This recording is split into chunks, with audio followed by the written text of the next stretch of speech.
चलिए शुरू करते हैं। द स्ट्रेट लाइन चैप्टर है।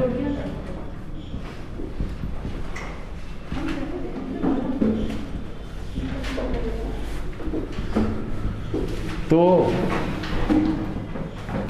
अभी तक जो आपने पढ़ा है ना, उसका कोई भी टेंशन लेने की ज़रूरत नहीं है। कितना समझ में आया, कितना समझ में नहीं आया, या फिर कैसा था, थोड़ा सा टफ था या सिंपल था, उसका जैसे बोलते हैं ना, जब सीरियल स्टार्ट होता है तो सीरियल के सारे पात्र काल्पनिक हैं और इसका सच्चाई से कोई रिलेशन नहीं है, ऐसे कुछ होता है। तो अभी तक आपने जो पढ़ा है उससे कुछ ज़्यादा मतलब ज़्यादा रिलेटेड नहीं है। जैसे हमने जो उसमें टॉपिक पढ़ा था शिफ्टिंग ऑफ ओरिजिन, और इसके अलावा क्या पढ़ा था, शिफ्टिंग ऑफ ओरिजिन, और इसके पहले लोकस। ठीक है, तो लोकस और शिफ्टिंग ऑफ ओरिजिन के क्वेश्चंस आगे नहीं आएंगे, सिर्फ उसी में क्वेश्चंस थे। और उसके अलावा जो बेसिक था, जैसे डिस्टेंस फार्मूला, ट्रायंगल और वो सारी चीज़ें हमारी आएंगी धीरे धीरे। तो ये स्ट्रेट लाइन एक बहुत ही बेसिक चैप्टर है और इम्पॉर्टेंट चैप्टर है, जो आगे हम सारी चीज़ें पढ़ने वाले हैं। ठीक है, तो एक एक करके कई तरह की नहीं, इसमें नहीं आएगा। ठीक है, तो स्ट्रेट लाइन पढ़ते हैं तो बहुत ही सिंपल है, एक एक चीज़ को ध्यान से पढ़ते जाइएगा। कभी पढ़ा है नहीं पढ़ा है तो कोई दिक्कत नहीं होगा उसमें। ठीक है, तो आपके एनसीईआरटी की जो पहली एक्सरसाइज है 9.1 एक्सरसाइज है। ठीक है, तो उसमें आर डी शर्मा में एक एक्सरसाइज दी हुई 22.1। तो अगर आपने वहाँ तक पढ़ लिया तो आर डी शर्मा की एक लग जाएगी और फिर एनसीईआरटी की भी आपकी 9.1 लग जाएगी। लेकिन उसके बाद की 6 एक्सरसाइजेज हैं जिसको लगाने के बाद आप एनसीईआरटी की सेकेंड एक्सरसाइज लगा सकते हो अच्छे से। हाँ, क्योंकि उसमें काफ़ी सारी चीज़ें हैं जो उन्होंने एक ही एक्सरसाइज में सब कुछ कवर कर दिया है। तो हम उतना तेज नहीं भागेंगे, तो देखेंगे कम से कम कुछ क्वेश्चंस तो हम लगाते जाएं, क्योंकि स्ट्रेट लाइन की अलग अलग फॉर्म है, अलग अलग उसके कंडीशन के अकॉर्डिंग, कि अगर ये दोनों चीज़ें दी हुई हैं तो स्ट्रेट लाइन की इक्वेशन ये ली। जैसे हम एरिया ऑफ ट्रायंगल निकालते हैं, अगर हमें तीनों पॉइंट दिए हुए हैं तो ये फॉर्मूला लगेगा, है ना। अगर हाफ बेस और हाइट दिया हो तो ये फॉर्मूला लगेगा, अगर तीनों साइड दी हुई तो ये फॉर्मूला लगेगा, है ना। तो सबके अलग अलग फॉर्मूले हैं। इसी तरह से लाइंस की भी अलग अलग फॉर्म्स हैं। अगर ये सारी चीज़ें पता है तो इस फॉर्म से लाइन की इक्वेशन निकलेगी, और ये पता है तो इस फॉर्म से निकलेगी। तो हर एक फॉर्म पर उसमें एनसीईआरटी में 2-2, 3-3 क्वेश्चन दिए हुए हैं, लेकिन आर डी शर्मा में एक एक एक्सरसाइज दी हुई है हर एक फॉर्म पर। तो उसको जितना अच्छे से लगाएंगे उतना स्ट्रांग हो जाएगा, और यही चीज़ जो है आपका 12th में 3D ज्योमेट्री उसमें कंटिन्यू करेगा, जितना भी हम पढ़ने वाले हैं स्ट्रेट लाइन में। तो ऐसे पढ़िए कि बोर्ड के पॉइंट ऑफ व्यू से पढ़ रहे हैं, ना। मैं हर बार बताता हूँ कि 9th के जो स्टूडेंट हैं उनको ऐसे पढ़ना चाहिए कि 10th के पॉइंट ऑफ व्यू से पढ़ रहे हैं, क्योंकि पूरा सिलेबस 9th का 10th में है। और इसी तरह से जो 11th का सिलेबस है ऑलमोस्ट सब कुछ है जो आपका 12th में यूज़ होगा इधर उधर पर। ठीक है, सबसे इंपॉर्टेंट जो हम पढ़ चुके हैं ट्रिग्नोमेट्री है। ठीक है, तो लिखिए स्ट्रेट लाइन। तो स्ट्रेट लाइन जस्ट स्टार्ट करने से पहले जस्ट 2 कॉन्सेप्ट है जो आपको लिखने की जरूरत नहीं है, पता होगा, जिस मैं बता देता हूँ कैसे निकालते हैं। तो हमने एरिया ऑफ ट्रायंगल निकालना देखा है, कैसे देखते हैं। ठीक है, तो x1 y1 x2 y2 और x3 y3, तो ये तीनों पॉइंट पता है, तो हमें इसका फॉर्मूला पता है जिससे एरिया ऑफ ट्रायंगल आ जाएगा। ठीक है, अगर आपको एरिया ऑफ क्वाड्रिलेटरल पूछा है और इसके कोऑर्डिनेट x4 y4 है तो कैसे निकाला जाएगा? 2 ट्रायंगल बन रहे हैं तो इस ट्रायंगल का एरिया निकालेंगे और ट्रायंगल वाला फॉर्मूला लगा के, और इसका एरिया निकालेंगे और दोनों को ऐड कर देंगे तो आ जाएगा क्वाड्रिलेटरल का एरिया। ठीक है, तो ये कॉन्सेप्ट था जो मैं रिमाइंड करवाना चाह रहा था। और दूसरा कॉन्सेप्ट सिंपल सा, कि अगर कोई लाइन है जिसके एंड 2 पॉइंट हैं, लाइन सेगमेंट के 2 पॉइंट ये हैं, तो सेंटर जो पॉइंट होता है उसके कोऑर्डिनेट्स क्या होते हैं? मिड पॉइंट के क्या होते हैं? x1 plus x2 upon 2 comma y1 plus y2 upon 2 section formula से। ठीक है, तो ये पता है, बहुत अच्छी बात है। नहीं पता है तो इसको लिख लीजिएगा ना, मिड पॉइंट फॉर्मूला, कि अगर ये दोनों पॉइंट है और इसके कोऑर्डिनेट्स दिए हुए तो मिड पॉइंट के कोऑर्डिनेट्स कैसे निकालेंगे। ठीक है, तो हम स्टार्ट करते हैं स्ट्रेट लाइन। तो सबसे पहले डेफिनेशन, तो स्ट्रेट लाइन होता क्या है? स्ट्रेट लाइन क्या होता है?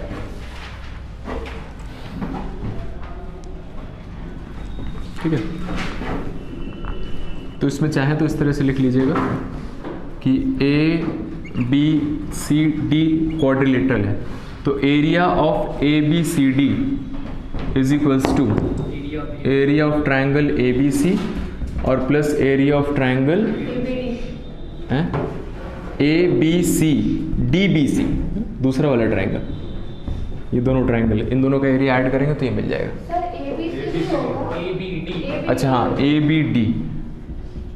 ABD प्लस DBC, या फिर अगर ये वाला डायगोनल पता है तो इन दोनों का एरिया निकाल दें। डी बी, अच्छा सी उल्टा, चलो ठीक है, ठीक है। तो इस पर फॉर्मूला दिया हुआ आपके एनसीईआरटी में क्वेश्चन है, इसलिए मैंने बता दिया। तो डेफिनेशन तो लिखिए, स्ट्रेट लाइन क्या होता है? A straight line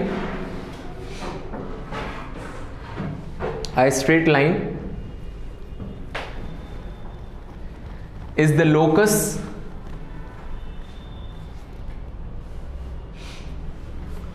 of all those points. A straight line is the locus of all those points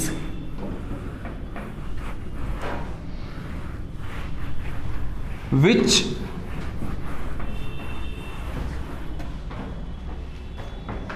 straight line is the locus of all those points which, comma लगा के,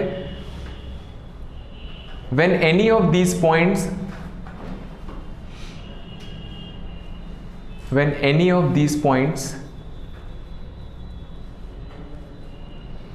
are connected,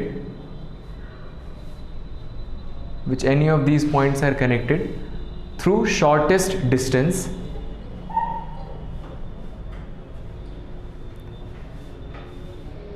they all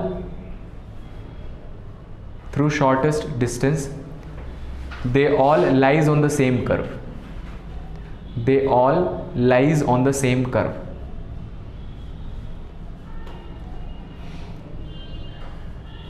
ठीक है। तो definition याद करने की जरूरत नहीं है, मुझे भी याद नहीं है, मैंने आपके सामने भी बना के बताया इस तरह से, ठीक है। इसको समझ लेते हैं। तो देखो क्या है कि वो सारे पॉइंट्स का लोकस है ना, जिसमें से अगर किसी भी दो पॉइंट को आप कनेक्ट करेंगे शॉर्टेस्ट डिस्टेंस के थ्रू। शॉर्टेस्ट डिस्टेंस जानते हैं, जैसे मान लीजिए ए पॉइंट ये है और बी पॉइंट ये है, तो ए से बी के बीच का कई सारे डिस्टेंस है, जैसे इस तरह से आप जा सकते हो, है ना, ऐसे भी जा सकते हो। शॉर्टेस्ट डिस्टेंस क्या होगा? एकदम स्ट्रेट चले जाओ, है ना, ये शॉर्टेस्ट डिस्टेंस है किसी भी दो पॉइंट्स के बीच का। तो क्या बोल रहा है ये कि मान लीजिए कि ऐसे इनफाइनाइट पॉइंट्स हैं जिसमें से आप किसी भी दो पॉइंट को कनेक्ट करें, और कैसे कनेक्ट करना है, जैसे मान लीजिए एक पॉइंट ए हो गया और एक पॉइंट बी हो गया, ठीक है, इसको कनेक्ट किया, या फिर मान लीजिए आपने सी को और डी को कनेक्ट किया, या फिर मान लीजिए आपने ई को और एफ को कनेक्ट किया। तो मान लीजिए मैंने ए और सी को कनेक्ट किया शॉर्टेस्ट डिस्टेंस के थ्रू, ठीक है, या फिर मैंने ई को कनेक्ट किया, बी से कनेक्ट किया, या फिर सी को बी से कनेक्ट किया, या फिर सी को एफ से कनेक्ट किया, या फिर सी को डी से कनेक्ट किया। तो ये सारे जितने भी कर्व बन रहे हैं वो सेम कर्व पर लाई कर रहे हैं। अब शॉर्टेस्ट डिस्टेंस से अगर कनेक्ट कर रहे हैं तो वो कर्व क्या हो जाएगा? इसको बोलते हैं स्ट्रेट लाइन, ठीक है। तो ये बोलने का तरीका है कि स्ट्रेट लाइन एक ऐसी लाइन है कि जिसके किसी भी दो पॉइंट को अगर आप कनेक्ट करेंगे, तो जितनी भी लाइनें बनेंगी सारी एक ही लाइन में होंगी। आया समझ में? ठीक है। तो ज्योमेट्रिकली इसको आप ऐसे बोल सकते हो। ये डेफिनेशन बिल्कुल भी इंपॉर्टेंट नहीं है, जस्ट समझने के लिए है कि लोकस, तो इस तरह का पॉइंट है ना, ये लोकस है। अभी लोकस से रिलेट करके आ गया कि लोकस से रिलेट करके कि लाइन क्या हो जाता है कि कोई भी दो पॉइंट लीजिए, आप उसको कनेक्ट करेंगे तो हमेशा सेम ही लाइन बनेगी। इसको बोल देते हैं स्ट्रेट लाइन, ठीक है। इसकी जनरल फॉर्म क्या होती है? General form of straight line,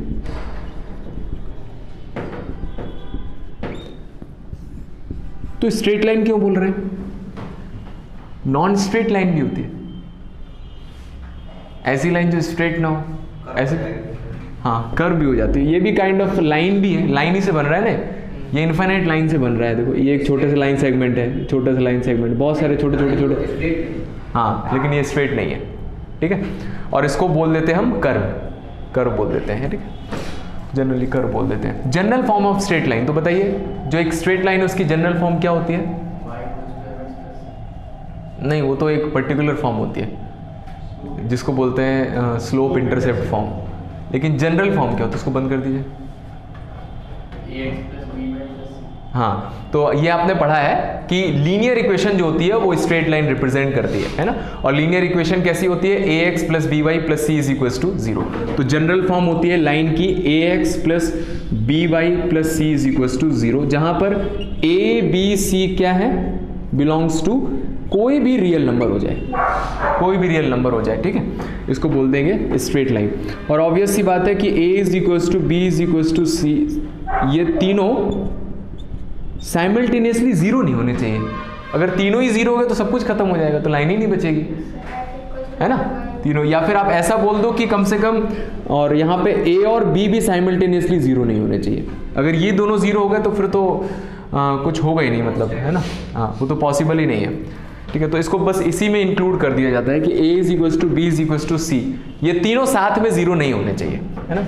जैसे क्वाड्रेटिक इक्वेशन में हमने देखा था कि ax square plus B X plus C quadratic equation है अगर a जीरो नहीं है, क्योंकि अगर a जीरो हो गया तो ये टर्म ही गायब हो जाएगा, तो लीनियर बचेगा, है ना। आया समझ में? तो ये होती है general form of straight line, और इसमें कितने वेरिएबल होते हैं? 2 वेरिएबल होते हैं ना। तो a b c belongs to real number और x y also belongs to real number, और ये आपके कॉन्स्टेंट्स हैं और इसको बोलते हैं वेरिएबल्स, ठीक है। तो ये 2 वेरिएबल में होती है जनरली, ठीक है। तो 2D पढ़ रहे हैं इसलिए 2 वेरिएबल में होती है, 2D पढ़ रहे हैं इसलिए 2 वेरिएबल में, 3D पढ़ेंगे तो 3 वेरिएबल आ जाएंगे, ठीक है, और फिर उसमें और भी चीजें आ जाएंगी, ठीक है। तो general form of straight line होती है x plus b y is equal to 0, जहां पर a b c कोई भी रियल नंबर है और x y कोई भी वेरिएबल्स है, ठीक है। लिखिए इसके आगे कुछ चीजें। तो सबसे पहला टॉपिक जो आपका आ जाता है इसमें स्ट्रेट लाइन में, स्लोप, जो बहुत ही इंपॉर्टेंट है, जिसको बोलते हैं ग्रेडियंट के नाम से भी बोलते हैं, ग्रेडियंट, और इसको m से लिखा जाता है, स्मॉल m, ठीक है। स्लोप जिसको ग्रेडियंट भी बोलते हैं और इसको m से लिखा जाता है, स्लोप। तो स्लोप के अंदर टॉपिक आता है, स्लोप के अंदर टॉपिक आता है angle of inclination of line, कि लाइन का एंगल निकालना है, angle of inclination of line, और फिर उसके बाद हम देखेंगे कि स्लोप क्या होता है, ठीक है। Angle of inclination of line generally theta से रिप्रेजेंट करते हैं, मतलब एक ही तरह की यूनिट थीटा, एक यूनिट थीटा, यूनिट थीटा मतलब जनरली एंगल थीटा बोल देते हैं, एंगल जो होता है थीटा अल्फा, आप बोल सकते हो, कुछ भी बोल सकते हो, ऐसा कुछ जनरली थीटा अल्फा बीटा कुछ भी बोल सकते हो, लेकिन ज़्यादातर थीटा और अल्फा यूज होता है। ग्रेडियंट के लिए, स्लोप के लिए हमेशा m यूज होता है। तो देखते हैं क्या होता है, बहुत ही सिंपल चीज है। तो एंगल ऑफ इंक्लिनेशन बेसिकली कि जो लाइन है किस एंगल पर इंक्लाइंड है, इंक्लाइंड समझते हैं ना। जैसे मान लीजिए कि आपसे पूछा जाए कि अगर ये जो वॉल है वो फर्श के साथ किस एंगल पर इंक्लाइंड है, 90 डिग्री, है ना। जैसे मान लीजिए कि इस तरह से ये पेन है, तो किस एंगल पर इंक्लाइंड है, मतलब कि कोई एंगल जितना भी बन रहा होगा 60 45 उस एंगल पर इंक्लाइंड होगा। तो एंगल ऑफ इंक्लिनेशन मतलब कि अगर ये एक्स एक्सिस है और ये वाई एक्सिस है और कोई लाइन ऐसे बनी हुई है, ठीक है, तो इस लाइन का पॉजिटिव एक्स डायरेक्शन से एंटी क्लॉकवाइज डायरेक्शन में कितना एंगल बन रहा है उसको बोलते हैं एंगल ऑफ इंक्लिनेशन, ठीक है, सीधी सी बात। ये जितना एंगल होगा उसको बोलते हैं एंगल ऑफ इंक्लिनेशन। ये जो थीटा होता है ये 0 से पाई के बीच में होता है, ये समझ में आ रहा है। थीटा 0 हो सकता है ना, ये वाला साइन लगा होता है, इसका मतलब 0 इंक्लूडेड, लेकिन थीटा पाई नहीं हो सकता, पाई नहीं हो सकता। क्यों नहीं हो सकता, देखिए। तो लाइन आप जानते हो कि लाइन की लेंथ कितनी होती है, इनफाइनाइट होती है ना। इसीलिए आप देखो जनरली लाइन को ऐसे बनाया जाता है, दोनों तरफ से एरो लगा के, इधर भी इनफाइनाइट जा रही है उधर भी इनफाइनाइट जा रही है, तो कभी लाइन की लेंथ नहीं निकालते हैं, ठीक है। और इसकी कोई डायरेक्शन भी नहीं होती है ना, क्योंकि दोनों डायरेक्शन में ही जा रहा है ये। अगर मान लो उस डायरेक्शन पे जाता तो हम यहाँ पर रे बन जाती हो, उस डायरेक्शन में जा रहा है ना, और इस डायरेक्शन में जा रहा तो रे बन जाता, वेक्टर बन जाता। आपने वेक्टर थोड़ा बहुत पढ़ा होगा ना। लाइन की कोई डायरेक्शन नहीं होती है और लाइन का कोई मैग्नीट्यूड नहीं होता है। तो अगर किसी ने बोला कि ये जो मेरे पास लाइन है इसका एंगल 45 डिग्री है, ठीक है, मैंने इसको थोड़ा घुमाया इसी लाइन को और इसको सीधा कर दिया, तो एंगल कितना हो गया, 90 डिग्री हो गया, ठीक है। मैंने थोड़ा और घुमाया इसी लाइन को और ऐसे बना दिया, तो एंगल मान लीजिए मैंने बोल दिया 135 डिग्री, ठीक है। और मैंने एंगल को एकदम लाइन को ऐसे कर दिया, एकदम स्ट्रेट कर दिया, तो पूरा एंगल कितना बन गया, 180 डिग्री, ठीक है। मान लो ये लाइन मैंने यहां से स्टार्ट की थी, ये वाली लाइन है एल लाइन, इसको मैंने घुमाया तो 45, फिर और घुमाया तो 90, फिर 135, ठीक है। तो अब बताइए जो ओरिजिनल लाइन थी जिस पर एंगल कितना था, 0 था, एंगल 0 था, 0 से बढ़ा रहे हैं 45, 90, 180। तो बताओ जो 0 पर लाइन है और 180 पर लाइन है, क्या ये अलग अलग है? नहीं है ना। वेक्टर के टर्म्स में देखा जाए तो इस तरफ डायरेक्शन है, आप घुमा दोगे तो वेक्टर की डायरेक्शन ऑपोजिट होगी, तो वेक्टर चेंज हो गया। लेकिन हम लाइन की बात कर रहे हैं तो उसकी कोई डायरेक्शन नहीं है ना। तो अगर इसकी कोई डायरेक्शन नहीं है तो चाहे आप ऐसे पेन पकड़ो या फिर ऐसे पेन पकड़ो, सेम हो गया। आ रहा है समझ में ना, है ना। जैसे ये डस्टर है, तो अगर आपसे पूछा जाए कि भाई ये डस्टर जो रखा हुआ और ये डस्टर, क्या ये अलग अलग है? सेम हो गए ना, क्योंकि दोनों तरफ सेम जैसे ही दिखता है। तो 0 पर जो लाइन मिलती है वही लाइन 180 पर भी मिलती है, तो इसीलिए दोनों इंक्लूड करने की जरूरत नहीं है ना। तो 0 सिर्फ थीटा कितना हो सकता है? 0 हो सकता है, लेकिन 180 को नहीं रखते हैं डेफिनेशन। हाँ वैसा कर सकते हैं, लेकिन एक सिस्टम बनाया गया है कि आप किसी एक को रख दो, है ना। अब आगे उनको क्वेश्चन बनाने थे, आगे क्वेश्चन बनाते थे, क्वेश्चन में क्वेश्चंस देने थे, एंगल्स देने थे, तो इसलिए उन्होंने पहले मान लिया कि भाई हमने जितने भी क्वेश्चन दिए हैं उसमें थीटा को 0 मान सकते हैं, लेकिन 180 नहीं मानेंगे। और देखा जाए तो पहले कौन आएगा? थीटा आएगा कि 0 आएगा कि 180 आएगा? 0 आएगा ना। और 0 इतना इंपॉर्टेंट, उसको कैसे छोड़ सकते हैं? तो इसीलिए 0 को इंक्लूड करते हैं और 180 को इंक्लूड नहीं करते हैं, ठीक है। अच्छा, इसके आगे हो सकते हैं क्या? जैसे मान लीजिए मैंने इसको थोड़ा और घुमा दिया, हाँ, तो जैसे मान लो ये 45 था और ये हो गया आपका एंगल 180 प्लस 45, अच्छा 225, 225।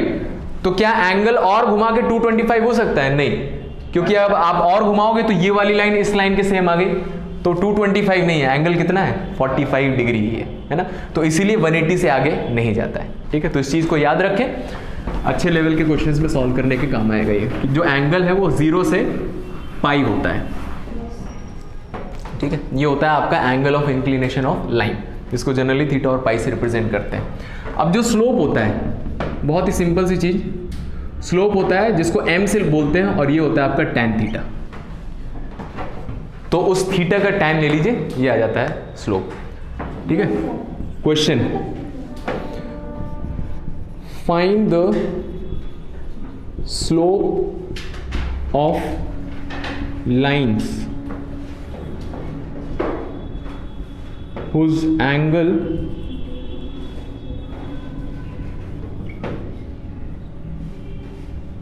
of inclination is given as, तो पहला क्वेश्चन है 60 डिग्री फ्रॉम पॉजिटिव x और anti clockwise, 120 degree from positive x anti clockwise,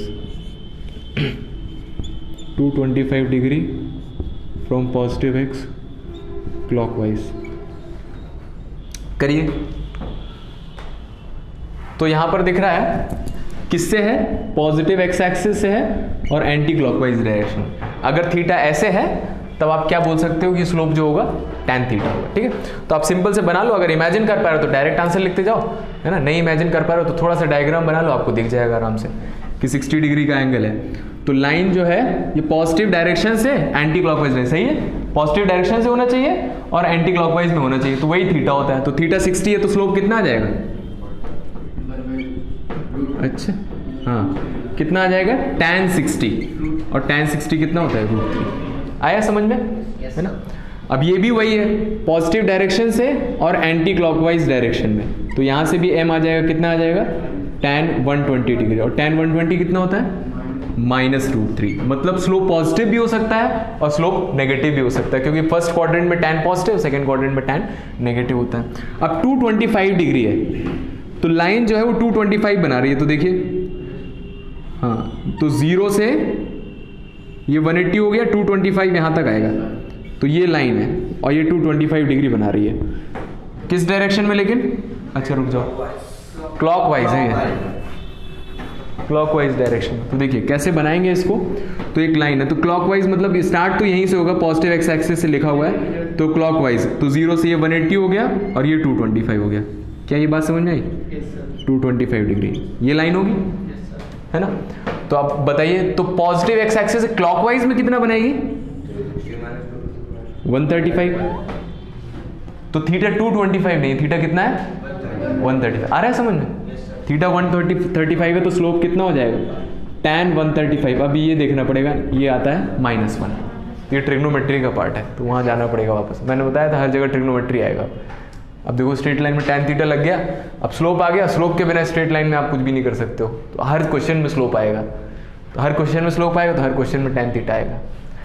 ठीक है, तो अब सेकंड क्वाड्रेंट में आ गया, तो इसीलिए 11-12 का केमिस्ट्री इंपॉर्टेंट, ये ट्रिग्नोमेट्री इंपॉर्टेंट हो जाता है। यहाँ तक आया समझ में? ठीक है, यहाँ तक आया समझ में कि angle of inclination positive x direction से एंटी क्लॉकवाइज डायरेक्शन में हो जाता है, और स्लोप क्या हो जाता है? उस एंगल का tan थीटा। ठीक, आगे बढ़ते हैं,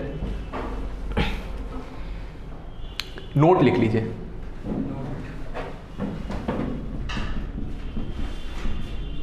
₹500 का नोट है,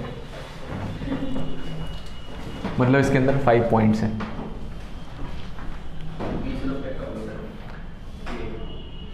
क्या क्या 10 का नोट भी तो होता है।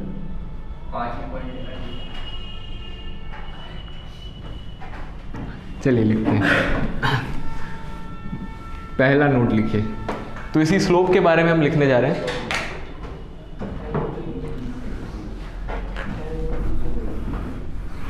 देखिए, अगर m पॉजिटिव है, m पॉजिटिव है, मतलब m कितना होता है? tan थीटा, तो tan थीटा पॉजिटिव है। tan थीटा पॉजिटिव है, तो थीटा कौन से क्वाड्रेंट में होगा? फर्स्ट और थर्ड। लेकिन इसमें देख लीजिए थर्ड फोर्थ क्वाड्रेंट इंक्लूड नहीं होता है ना। तो जब भी पूछा जाए कि अगर tan थीटा पॉजिटिव है, आपको बताना है फर्स्ट क्वाड्रेंट, और tan थीटा नेगेटिव है तो second quadrant. Third fourth quadrant में कैलकुलेशंस नहीं आएंगी। तो यहाँ से मुझे पता चल जाएगा कि जो थीटा है वो कितना हो जाएगा? 0 to 90 डिग्री, ये हो सकता है। ठीक है, 90 हटा दो, अभी बताएंगे। हाँ, π/2 लिख लो, 90 भी लिख सकते हो, कोई दिक्कत नहीं, π/2। ठीक है, सेकंड, अगर m 0 हो गया तो tan थीटा कितना हो जाएगा? 0 हो जाएगा। तो थीटा कितना आएगा? tan थीटा 0, मतलब theta is equal to 0। First quadrant second quadrant में सोचना है ना, तो इसके सिंपल आंसर्स देने। तो थीटा 0 है, तो लाइन कैसी है बताइए? हाँ, स्ट्रेट होगी, लाइन तो हमेशा स्ट्रेट होती है। अच्छा बताइए कैसी दिखेगी? थीटा 0 कर दे तो लाइन कैसी आ जाएगी? एक्स एक्सिस पर आ जाएगी ना, है ना। तो थीटा 0 है, तो यहां से आप बोल सकते हो कि line is parallel to x axis और it is x axis.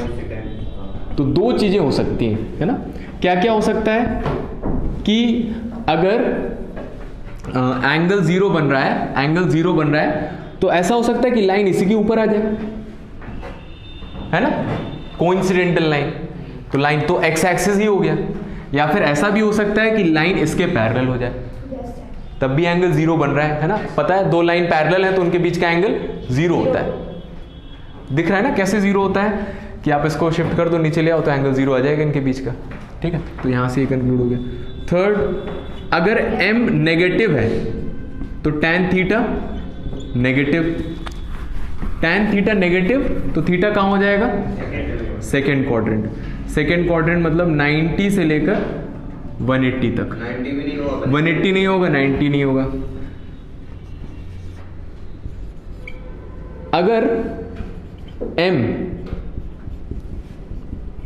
Not defined है या फिर इनफाइनाइट है, या फिर इसको ऐसे लिखिए, अगर थीटा 90 डिग्री हो गया, थीटा 90 डिग्री हो गया, तो m क्या होगा बताइए? y एक्सिस पर होगा, tan 90 होगा, इनफाइनाइट हो जाएगा, है ना। तो m क्या होता है? नॉट डिफाइंड होता है, ये बोला जाता है। m के बारे में पूछ रहा हूं मैं, लाइन के बारे में नहीं पूछ रहा हूं, है ना। लाइन y एक्सिस के पैरेलल आ जाएगी या फिर y एक्सिस आएगी, लेकिन m क्या होगा? नॉट डिफाइंड होगा। तो ये पॉइंट बहुत इंपॉर्टेंट है ना। तो थीटा जो है वो 0 से 180 हो सकता है, 180 नहीं होगा, और बीच में जो 90 हो ना, 90 भी हो सकता है, लेकिन उसके लिए स्लोप डिफाइंड नहीं है। एंगल 90 हो सकता है। कैसी लाइन बनेगी? जैसे ये एक्स एक्सिस है और ये वाई एक्सिस है, तो लाइन ऐसी बनेगी, एंगल कितना हो जाएगा 90 डिग्री। तो एंगल 90 है, लेकिन इसका स्लोप जो है नॉट डिफाइन लिखोगे आप, है ना। स्लोप इनफाइनाइट नहीं लिखना है, नहीं लिखना है। इनफाइनाइट भी नॉट डिफाइन है, वो भी लिख सकते हैं, लेकिन इनफाइनाइट से ज्यादा क्या यूज होता है? नॉट डिफाइन यूज होता है, ठीक है। इनफाइनाइट से ज्यादा नॉट डिफाइन यूज होता है, तो इसका स्लोप नॉट डिफाइन है। तो इसको दोनों तरह से याद रखना है, थीटा 90 तो एम नॉट डिफाइन, और उल्टे डायरेक्शन में ज्यादा यूज होता है कि अगर किसी का स्लोप नहीं निकाल पा रहे हो, डिफाइन नहीं हो रहा है, मतलब एंगल कितना बन रहा होगा? 90 डिग्री बन रहा होगा, है ना। तो इस डायरेक्शन में ज़्यादा इंपॉर्टेंट है। तो ये 4 चीज़ें। और 5वां पॉइंट, जैसा मैंने बोला था, 5वां पॉइंट है कि नहीं यार? 5वां पॉइंट तो है नहीं, और 400 रुपीज़ का नोट होता नहीं। चलो लिख लेते हैं यार। स्लोप, तो स्लोप पॉजिटिव भी हो सकता है, नेगेटिव भी हो सकता है, 90 भी हो सकता है, 0 भी हो सकता है, सब कुछ हो सकता है। और सर अगर 90 से ज़्यादा हो थीटा तो? हाँ, तो ये ना थीटा 90 से ज़्यादा, 90 से कम, 90 से ज़्यादा, और 0 से 90, और ये 90 से पाई। ठीक है, लास्ट और लिख सकते हैं, वैसे आगे लिखवाने वाले हैं इसको, चलो छोड़ो इसको। 400 रुपीज़ का नोट ही रहना।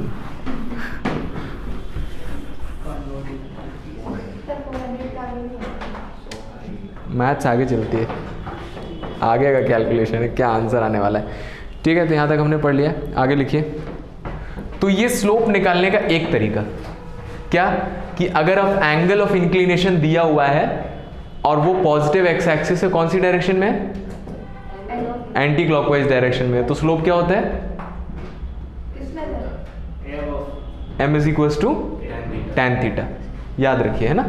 थीटा अगर एंगल पॉजिटिव एक्स डायरेक्शन से, पॉजिटिव एक्स से एंटी क्लॉकवाइज डायरेक्शन, तो m tan थीटा होता है। दूसरा फॉर्मूला है, दूसरा तरीका लास्ट है, तो लिख लीजिए slope in terms of 2 points in a line। Slope in terms of 2 points in a line। तो ये दूसरा तरीका है जिससे स्लोप निकाला जाता है। इन्हीं 2 तरीके से आपके स्लोप निकलते हैं। तो पहला वाला तो बहुत ही सिंपल था, इसीलिए दूसरा वाला बनाया है। देखिए, मान लीजिए अगर कोई लाइन है ऐसे, अच्छा बताइए इसका जो m होगा वो पॉजिटिव होगा कि नेगेटिव होगा? पॉजिटिव होगा। पॉजिटिव ही होगा। क्यों? एंटी क्लॉकवाइज डायरेक्शन में थीटा एक्यूट है। हाँ, एक्यूट है। ये क्या 90 से कम दिख रहा है? 90 से कम है, 90 से कम है, तो 90 से कम है तो उसका tan पॉजिटिव होगा, फर्स्ट क्वाड्रेंट हो गया, है ना। और अगर ऐसे बन जाता तो ये 90 से ज़्यादा दिख रहा है, 90 से ज़्यादा है ये एंगल, 90 से ज़्यादा है तो सेकेंड क्वाड्रेंट। तो लाइन को देख के आप बता सकते हो कि उसका स्लोप कैसा होगा। ठीक है, तो अगर मान लीजिए कोई लाइन ऐसे दी हुई है, ठीक है, और इस पर 2 पॉइंट्स हैं, पहला है x1, y1, और दूसरा पॉइंट है x2, y2। ठीक है, तो इस लाइन का जो स्लोप है m, आप लिख सकते हो difference of y coordinate, y2 minus y1 upon x2 minus x1। Very important formula. ठीक है, देखते हैं कैसे आया है। बहुत ही सिंपल प्रूफ है, इस तरह की प्रूफ आप कर चुके हैं पहले भी। देखिए, तो मुझे पता है अभी तक के लिए कि ये अगर एंगल थीटा है तो स्लोप क्या होगा? tan थीटा होगा। ठीक है, इतना पता है हमें, इसी से रिलेट करके निकालना है। तो मैंने क्या, यहाँ से परपेंडिकुलर डाल दिया और यहाँ से भी परपेंडिकुलर डाल दिया, दोनों एक्सिस पर। तो इधर देखिए और बताइए कि अगर पॉइंट x1 y1 है तो ये लेंथ कितनी होगी? x1। ठीक है, और ये वाली लेंथ कितनी होगी? y1। ये पॉइंट x2 y2 है तो ये लेंथ कितनी होगी? x2। और ये कितनी होगी? y2। तो बताइए अगर ये x1 है और ये पूरी x2 है तो बची हुई कितनी होगी? x2 minus x1। सिमिलरली ये अगर y1 है और ये पूरी y2 है तो ये बीच वाली y2 माइनस y1। ठीक है, मैंने यहाँ से परपेंडिकुलर डाल दिया। ठीक है, तो ये एंगल थीटा है, ठीक है। अगर ये इस पर परपेंडिकुलर है और ये भी 90 डिग्री बन रहा है, तो ये दोनों पैरेलल है, देखो सब 90 90 है ना, तो ये भी 90 ये भी 90, तो अगर ये थीटा है तो ये एंगल भी कितना होगा, थीटा। क्या बोलते हैं इसको, करस्पॉन्डिंग एंगल बोलते हैं इसको, ठीक है। और दिख भी रहा है आराम से, ये स्ट्रेट लाइन है तो ये एंगल थीटा, तो ये भी एंगल थीटा होगा। ये x2 माइनस x1 है तो ये लेंथ भी कितनी होगी, x2 माइनस x1, और ये y2 माइनस y1 है तो ये लेंथ भी कितनी होगी, y2 माइनस y1। तो बताओ tan थीटा कितना दिख रहा है उस ट्राइंगल से, बस ये फॉर्मूला है। आया समझ में? तो अगर 2 पॉइंट्स पता है तो आप उससे tan थीटा निकाल सकते हो। तो देखो क्या क्या आ जाएगा, अगर 2 पॉइंट पता है तो आप स्लोप निकाल लोगे, है ना, स्लोप निकाल लोगे और tan थीटा भी निकाल लोगे, तो एंगल भी पता चल जाएगा आपको। तो आपको क्वेश्चन में क्या दिया रहेगा, थीटा नहीं दिया रहेगा, आपको ये 2 पॉइंट्स दिए रहेंगे। पॉइंट्स दिए रहेंगे तो आप क्या कर सकते हो, m वहां से निकाल सकते हो, फिर आप एंगल भी पता कर सकते हो, जो आपको m पता चल गया। तो 2 तरह से आप स्लोप निकाल सकते हो। तो 3 तरह के इसमें क्वेश्चन बन जाते हैं। तो क्वेश्चन लिखते हैं हम,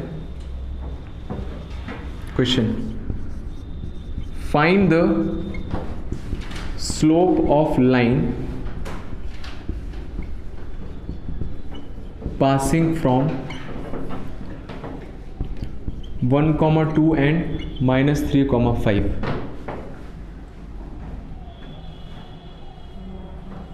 बता दीजिए भैया स्लोप। तो किसको x1 y1 किसको x2 y2 माने, किसी को भी कुछ भी मान लो, किसी को कुछ भी, मतलब कि अगर इसको x1 मान रहे हैं तो इसको क्या मानेंगे, y1 मानेंगे ना। तो ये x1 y1 मान लो और ये x2 y2 मान लो, निकालो कितना आएगा स्लोप, 3 आएगा, 3 आएगा। फिर से करो, 3/2 आ रहा है समझ में कि नहीं आ रहा है? तो क्या क्या करेंगे बताइए, minus y1 upon x2 minus x1, y2 कितना है, माइनस 2 अपॉन, हाँ तो 5 माइनस 2 3, 3 माइनस 1 2, 3/2 आया समझ में। तो स्लोप कितना हो जाएगा, 3/2। तो बताओ जो एंगल बन रहा है वो कौन से क्वाड्रेंट में होगा, फर्स्ट क्वाड्रेंट में होगा, है ना। एंगल कैसा होगा, अक्यूट एंगल होगा, क्यों, क्योंकि स्लोप पॉजिटिव है। स्लोप पॉजिटिव है तो tan थीटा पॉजिटिव, याद रखें हमेशा, है ना। जब भी आपके माइंड में m आ रहा है साथ में tan थीटा चलना चाहिए, है ना। इसको दोनों तरह से देखो, tan थीटा की वैल्यू ये है और m की वैल्यू भी ये है ना। तो अगर स्लोप पॉजिटिव है तो tan थीटा पॉजिटिव है, तो थीटा फर्स्ट क्वाड्रेंट में है, तो मतलब अक्यूट एंगल है ना। तो इस तरह की लाइन बनेगी जैसे ये बनी हुई है, ठीक। क्वेश्चन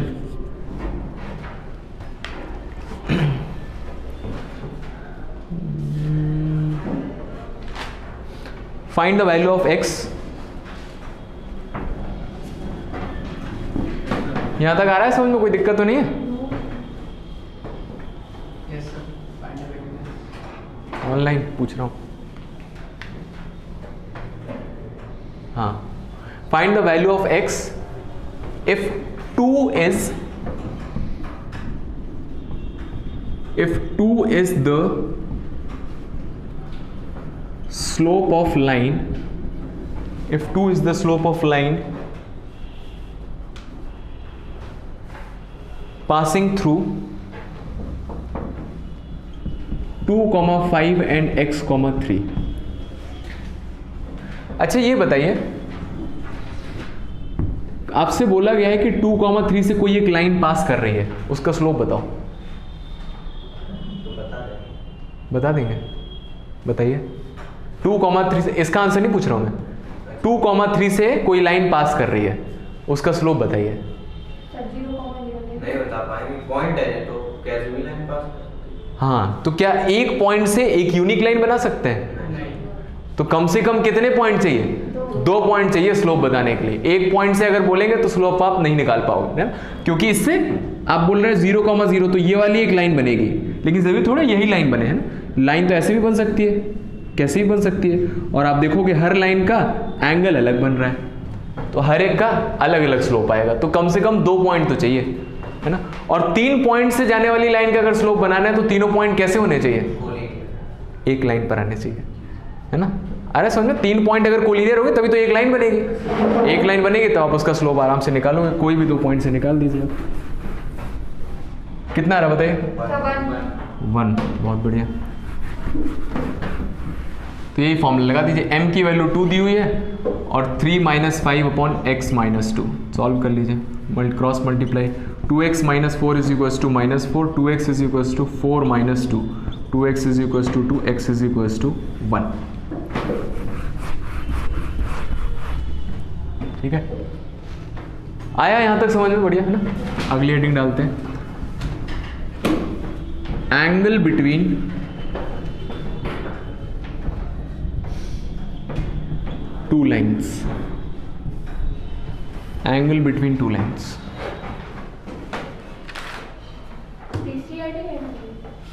पता नहीं मुझे, दूसरी तीसरी चौथी नहीं तो उसी का श्लोक का ही पार्ट है। ना ना ना, अलग हो गया है। हाँ, स्लोप के अंदर आपका आ गया एक तो एंगल ऑफ इंक्लिनेशन और उसके बाद स्लोप।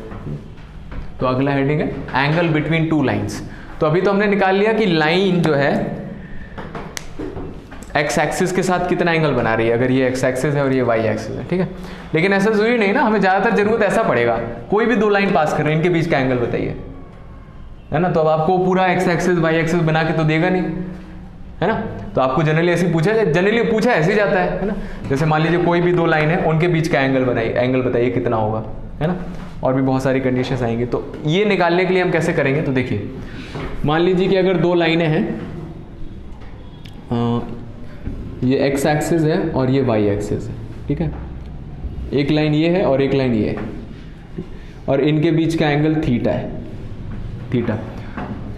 ठीक है, तो मान लीजिए कि जो ये लाइन है इसका स्लोप m1 है, तो जनरली ऐसे लिख दिया जाता है ना। एक लाइन जो है उसका स्लोप m1 है और दूसरी लाइन जो है इसका स्लोप m2 है, क्योंकि दोनों के एंगल अलग होंगे एक्स एक्सिस के साथ, तो tan थीटा दोनों का अलग आएगा, है ना।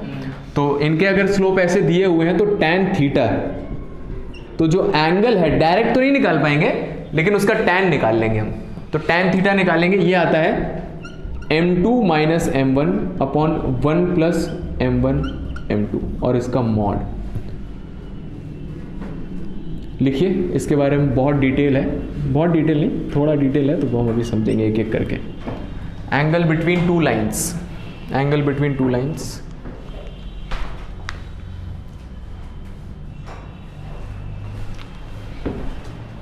एंगल बिटवीन टू लाइन्स,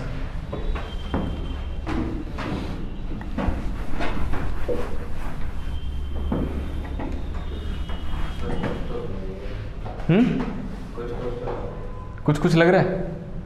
फॉर्मूले से लेना, m2 tan θ1 होगा और m θ2 होगा, हाँ। और m1 θ1 होगा और θ2 प्लस θ1 हाँ, ठीक है। तो इसका सबसे पहले प्रूफ देख लेते हैं, बहुत ही सिंपल प्रूफ है, याद हो जाए तो अच्छी बात है, नहीं तो कोई दिक्कत नहीं है। ठीक है, तो पहली लाइन जो है जिसका स्लोप m1 है, तो मान लिया कि वो पॉजिटिव एक्स एक्सिस से एंटी क्लॉकवाइज डायरेक्शन में θ1 एंगल बना रहा है। ठीक है, तो बताइए m1 की वैल्यू कितनी होगी? tan θ1 आ रहा है समझ? ठीक है, दूसरी लाइन जिसका स्लोप m2 है, तो मान लिया वो पॉजिटिव एक्स एक्सिस से एंटी क्लॉकवाइज डायरेक्शन में θ2 एंगल बना रही है, तो m2 कितना होगा? tan θ2। यह है समझ? ठीक है, बताइए, ये आपने सुना हो, हाँ, अगर ये ABC ट्राइंगल है तो θ2 किसके बराबर होगा? Theta plus θ1। ये पढ़ा है, एक्सटर्नल एंगल जो होता है वो ऑपोजिट इंटीरियर एंगल्स के सम के बराबर होता है ना।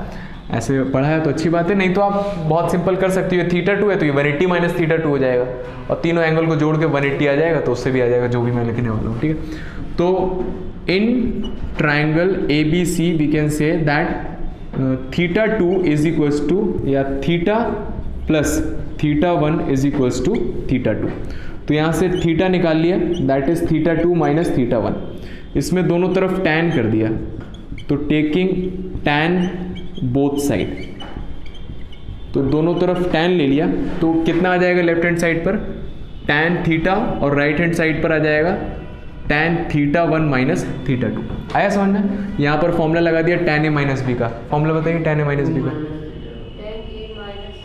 हाँ, tan a minus tan b बहुत बढ़िया। ध्यान से देखिए, tan θ1 किसकी वैल्यू है? m1। tan θ2 किसकी वैल्यू है?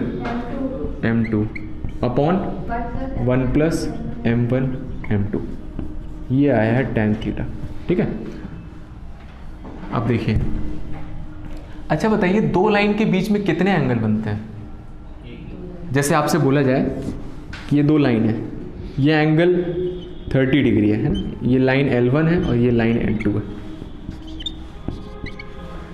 ठीक है, तो ये एंगल 30 है।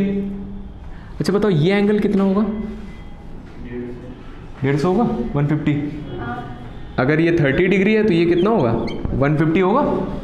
तो कोई ये बोल सकता है भाई ये दोनों लाइन है, इनके बीच का एंगल कितना है? 30 डिग्री है। और कोई ये बोल सकता है कि भाई ये लाइन L1 है, ये लाइन L2, इनके बीच का एंगल 150 है। दोनों ही सही है, दोनों सही है ना? तो दोनों सही है, तो दोनों तरह के एंगल हो सकते हैं, तो दोनों एंगल हमें निकालने चाहिए। दोनों एंगल हमें निकालने चाहिए, तो दोनों एंगल निकालने चाहिए इनके बीच के। तो दोनों एंगल कैसे निकालेंगे? तो बताइए, ये एंगल थीटा है, तो ये दूसरा वाला एंगल कितना होगा? 180 माइनस थीटा होगा। ठीक है, तो ज्यादातर time, most of the time, 99% of the time, इसमें से एक एंगल अक्यूट होगा और एक ऑब्ट्यूस होगा, जब तक कि अगर दोनों बराबर नहीं है 90-90। जैसे मान लीजिए ये दो लाइन है, अगर ये 30 है तो ये 150 है, तो ये अक्यूट है तो ये ऑब्ट्यूस हो गया, है ना? अगर मान लो ये 60 है तो ये कितना? 120 होगा। ये अक्यूट है तो ये ऑब्ट्यूस हो गया, है ना? इसको मैं और बढ़ा दूं, अगर मान लो 100 डिग्री कर दिया तो ये कितना हो जाएगा? 80। तो अब ये ऑब्ट्यूस हो गया तो ये अक्यूट हो गया, है ना? तो अगर अक्यूट एंगल है तो इसका tan कैसा आना चाहिए? पॉजिटिव। और ऑब्ट्यूस एंगल है तो इसका tan कैसा आएगा? नेगेटिव आएगा। तो हम क्या करते हैं कि इसमें tan थीटा लगा देते हैं, tan थीटा में मॉड लगा देते हैं। तो मॉड के अंदर आप चाहे m1 माइनस m2 लिखो, चाहे m2 माइनस m1 लिखो, अंदर तो जो आएगा उसका पॉजिटिव ले लेंगे। तो बताइए, इससे जो आएगा कौन सा एंगल आएगा? अक्यूट वाला आएगा कि ऑब्ट्यूस वाला आएगा? अक्यूट आएगा, क्योंकि मॉड लगा हुआ है। तो जो भी आंसर आएगा tan थीटा कैसा आने वाला है? पॉजिटिव आने वाला है ना? तो ये फॉर्मूला हम लगाएंगे और यहां से जो थीटा मिलेगा that will be the acute angle between the lines. और ज्यादातर यही पूछा जाता है ना? दो लाइन के बीच का एंगल बताओ, मतलब अक्यूट एंगल बताओ। ठीक है, अब ये अक्यूट है और किसी अच्छे क्वेश्चंस में आ जाता है कि ऑब्ट्यूस एंगल कितना होगा। तो बताइए, ऑब्ट्यूस एंगल कितना निकाल लेंगे अगर थीटा अक्यूट है? 180 माइनस थीटा निकाल लेंगे। तो सारा जोड़ा ही ना 180 माइनस थीटा है, वहां से थीटा इनवर्स करेंगे ना ना, ज्यादातर टाइम आपको थीटा मिल जाएगा 30 डिग्री, 45 डिग्री, 60 डिग्री, 90 डिग्री, ऐसे मिल जाएगा। हाँ, उसमें भी कर सकते हैं, इन्वर्स भी कर सकते हैं। फिर उसे 180 माइनस tan इनवर्स, बस वही लिख देंगे आंसर, और कुछ कैलकुलेशन नहीं करेंगे, है ना? आया समझ में? तो थीटा मान लो हमने यहाँ से सॉल्व किया, 45 डिग्री आ गया, है ना? Acute angle. तो ऑब्ट्यूस एंगल निकालना है तो कैसे निकालेंगे? 180 माइनस 45। तो कभी कभी एमसीक्यूज में ऐसे भी क्वेश्चन आ जाता है, find the angle between these two lines, और ऑप्शंस में 4 ऑप्शंस रहते हैं और हर एक में 2-2 एंगल रहते हैं। तो कंफ्यूज हो जाते हैं कि भाई इसमें 2 एंगल कैसे हो गए, हमें तो एक ही एंगल का फॉर्मूला पता है। तो ऑब्ट्यूस एंगल का निकालने के लिए कोई फॉर्मूला नहीं है, ऑब्ट्यूस एंगल निकालने के लिए कोई फॉर्मूला नहीं बनाना है। हमेशा जब भी आप ये फॉर्मूला यूज करेंगे आपका क्या निकलेगा? अक्यूट एंगल निकलेगा। अक्यूट एंगल निकल जाएगा, उसको 180 से सब्ट्रैक्ट कर देंगे तो ऑब्ट्यूस एंगल पता चल जाएगा। क्वेश्चन करते हैं।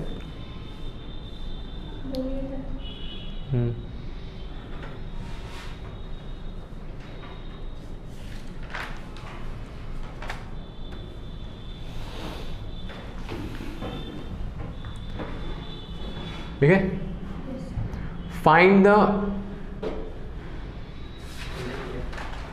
हाँ,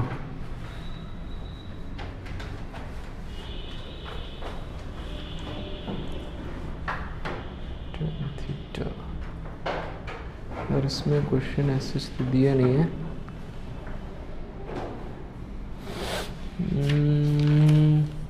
क्वेश्चन मुझे बनाना पड़ेगा, 1 मिनट रुक जाइए, इसको नोट कर लो जब तक मैं क्वेश्चन लिखता हूँ।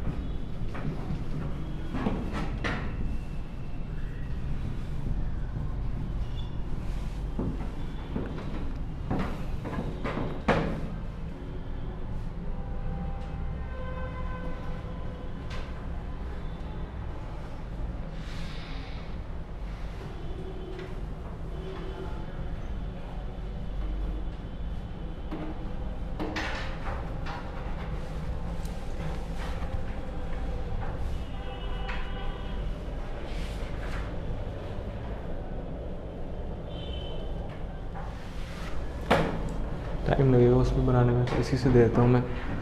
रोज स्लोप्स आर लिखिए।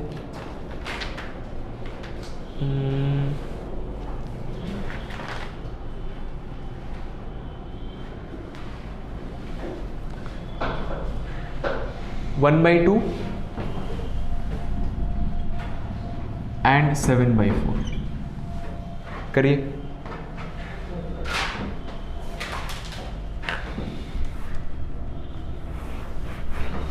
फॉर्मूला याद रखिएगा, 12th में यूज़ होता है ये फॉर्मूला। इनवर्स ट्रिग्नोमेट्री में यूज़ होगा और उसके बाद वेक्टर्स में भी यूज़ होगा और एप्लीकेशन ऑफ डेरिवेटिव में भी यूज़ होगा, 3D ज्योमेट्री में भी यूज़ होगा। Angle between two lines slope के टर्म्स में।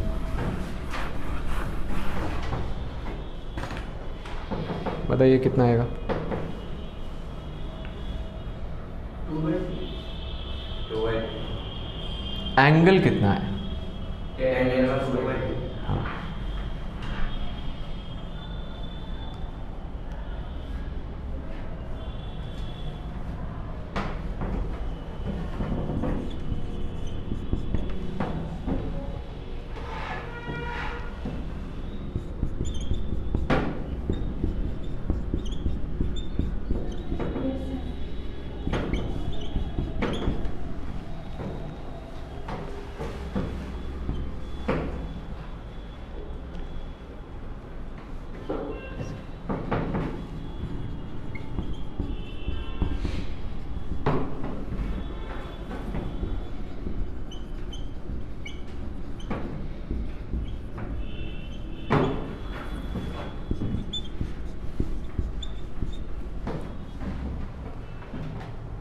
आया यशवर्धन?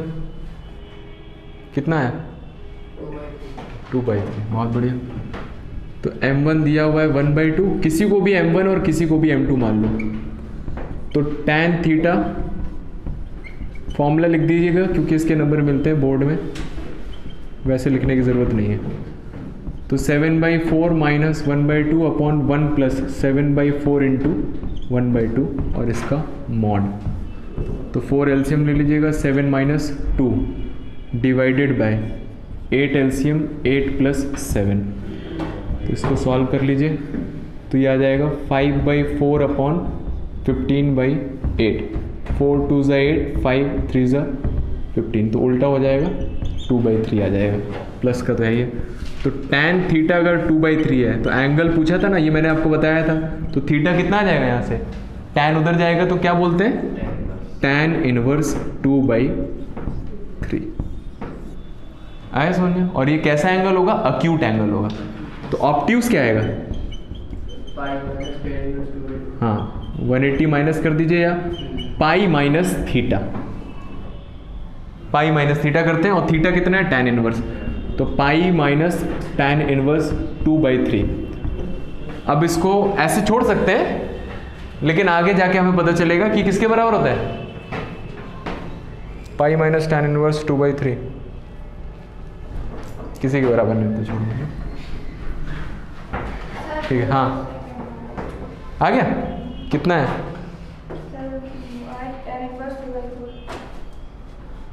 tan inverse 3/4। m1 कितना है?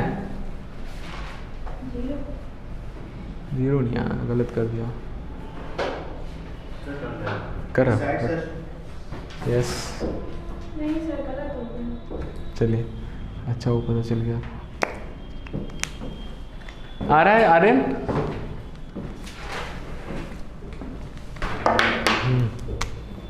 और कोई भी है क्या?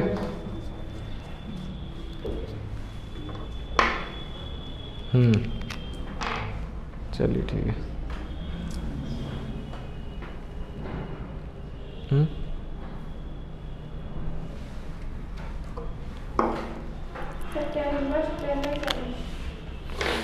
m1 कितना है? 1/2 m2 कितना है? तो जब वही आ रहा है तो आंसर वही आना चाहिए ना। हाँ ठीक है। फिर देखो कहाँ गलत किया। तुम खो गए कहीं।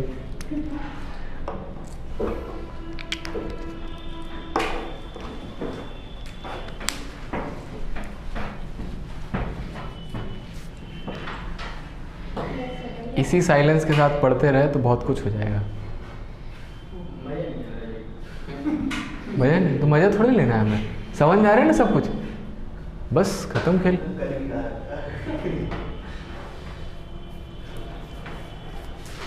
सुना होगा ना, जितना हंसते हैं उतना रोना पड़ता है बाद में, जितना मजा लेते हो उतना भुगतना पड़ता है बाद में। तो सीरियसली पढ़ते रहिए। ज़्यादा कॉम्प्लेक्स आ रहा है क्या? नीचे वाले का ना ना, बस बस देखते हैं, है ना, ज़्यादा कॉम्प्लिकेटेड कर दिया आप लोगों ने। देखो 3 पॉइंट्स ये दिए हुए हैं, तो A है -2,1, ठीक है, B है 2,3 और C है -2, नहीं है आप लोग? तो मेरा आ गया। चलिए देखिए, तो BA लाइन है ना और BC लाइन, इनके बीच का एंगल निकालना है। तो BA लाइन का स्लोप निकाल लेते हैं, चलो m1 बोल दिया, और BC लाइन का स्लोप निकाल देते हैं, इसको m2 बोल दिया, बस। तो m1 निकालना हमें आता है, कौन सा फॉर्मूला लगेगा m1 निकालने के लिए? y2 माइनस y1 है ना, y2 minus y1 upon x2 minus x1, तो 3 - 1 अपॉन 2 माइनस -2 तो प्लस हो जाएगा, तो ये 2/4 मतलब 1/2 आ जाएगा m1। और m2 निकाला तो m2 किससे निकलेगा, तो वहीं से सब्ट्रैक्ट कर दीजिए, -4 - 3 अपॉन -2 -7 बाई -4 मतलब 7/4। तो m1 m2 पता है, ऊपर वाले क्वेश्चन बन गया यहाँ से। तो tan थीटा आप सॉल्व कर लीजिएगा, ऊपर कैलकुलेशन दिया हुआ, दैट विल बी 2/3। अब इसमें देखो सिर्फ एंगल पूछा है, find the angle between this, ठीक है। तो अक्यूट एंगल बताइए ज़्यादातर टाइम, ठीक है। ऑब्ट्यूज ही बता सकते हैं, कोई दिक्कत नहीं, ऑब्ट्यूज हो सकता है ना, ऑब्ट्यूज हो सकता है एंगल, इन दोनों लाइन के बीच का एंगल ऑब्ट्यूज बिल्कुल हो सकता है। वही तो आ रहा है ऊपर वाला, क्या हो? देखो m1 1/2, m2 7/3 7/4, तो यही कैलकुलेशन रहेगा ना। देखो क्या गलत कर दिया तुमने, 2/3 आएगा। लेके वो वाला फॉर्मूला लगाया। अरे तो उसको सॉल्व कर लेते, 1/2 हो जाता, और वैसे भी करोगे तो उतना ही आएगा। चेक करो क्या गलत है, नहीं तो बस हम हमें ये बता दो C का पॉइंट 2,4 होता तो ये कैलकुलेशन नहीं हो पाती। 6/18 आना चाहिए था उसका। अरे क्यों नहीं हो पाती? नहीं हो पाती, नीचे m2 में नीचे इंक्रीमेंट चला जाता है। ऐसे कैसे चला जाएगा? डिफरेंस देखो 4 ही रहेगा, कुछ भी कर लो। अरे सर, हम C बता रहे हैं, 7/2 हाँ। -2 की जगह +2 कर दो। अच्छा +2 कर दें, हाँ, और ये माइनस ही रहने दो। हाँ तो माइनस ही रहने देते हैं। इनफाइनाइट चला गया तो m कितना हो जाएगा? इनफिनिट इनफाइनाइट हो जाएगा, ठीक है। तो नॉट डिफाइंड। नॉट डिफाइंड हो जाएगा। तो ये एंगल कैसा है? 90 डिग्री स्लोप। हाँ यस एक सर। बार कर लो, सॉल्व कर। हाँ कर दूंगा अभी मैं। देखो तो एंगल 90 डिग्री आ गया उसका, ठीक है। तो ऐसे बना सकते हो आप। तो BC लाइन ऐसी हो गई, है ना। अब A कहीं होगा तो M2 नॉट डिफाइंड रख दो, इसमें आंसर आएगा। क्यों नहीं आएगा? आंसर आएगा, बिल्कुल आएगा। M2 नॉट डिफाइंड रख दो नीचे, नॉट डिफाइंड इनफाइनाइट, और M1 कुछ आ रहा है तो infinite by infinite not defined हो जाएगा वो सारी चीज़ें ना। हाँ tan थीटा कैसे निकलेगा, तो देखिए कैसे निकलेगा। डायरेक्ट लिख देंगे क्या? 90 कैसे आ जाएगा? हमने बताया इनफाइनाइट बाय इनफाइनाइट, पूरा सिस्टम नॉट डिफाइंड हो जाएगा ना, अंदर वाला मोड के अंदर। तो नीचे इनफिनिट ऊपर। ना ना ना ना ना, देखो देखो देखो, ये 2,3 है तो थोड़ा आपको डायग्राम का हेल्प लेना पड़ेगा, उससे समझ में आ जाएगा। तो अगर मान लो ऐसा दिया हुआ है 2,-4, तो ये C पॉइंट कहीं ऐसा होगा 2,-4। A पॉइंट कहाँ बनेगा? -2,1 ये बनेगा। तो बस ये एंगल 90 है, तो ये एंगल 90 है। अब आपको क्या निकालना है? ये थीटा निकालना है।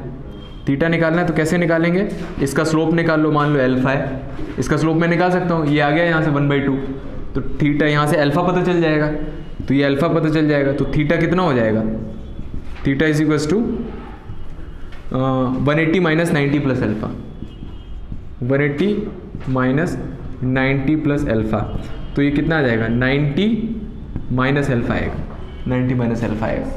तो m1 यहाँ से पता चल जाएगा, तो tan अल्फा कितना 1/2, अल्फा कितना tan इनवर्स 1/2, 90 माइनस अल्फा होगा सर, वही तो लिखा। ऊपर 90 प्लस अल्फा किया वहाँ पे। हाँ तो थीटा तो ऐसे ही निकलेगा ना, 180 में इन दोनों का सम सब्ट्रैक्ट कर दें। तो थीटा, हाँ तो थीटा 90 माइनस अल्फा ही निकलेगा ना। तो वही तो लिखा है यार ऊपर बता रही है। यहाँ। हाँ अच्छा, समझ। ठीक है, आया समझ में? तो थोड़ा सा कॉम्प्लिकेटेड हो जाएगा, लेकिन जब ऐसा कुछ कंफ्यूजन आता है ना तो आप डायग्राम की हेल्प लीजिए, तो उसमें आपको समझ में आ जाएगी सारी चीज़ें।